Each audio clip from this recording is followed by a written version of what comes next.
This is Chantel, and I'm here to do my unboxing, and I thought it would be festive to do it in front of the tree, but it looks like the light is crap. So apologies for that, but Merry Christmas, everyone. I got a monster box, and it's been here quite a few weeks.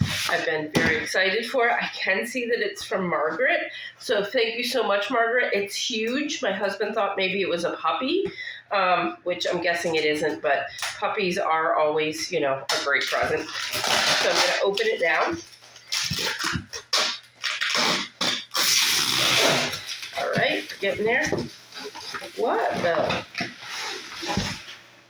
Oh my! It's a horsewear blanket. Size 8, perfect size. You knew how Nacho would be kind of a bigger boy. Oh my! This is not what I was expecting. Thank you. I'm gonna pull it out real quick. Wow, this is nice.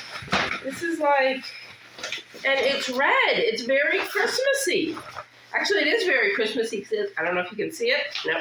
A little bit of green lining, but this is beautiful. This was not cheap. Thank you so much, Margaret.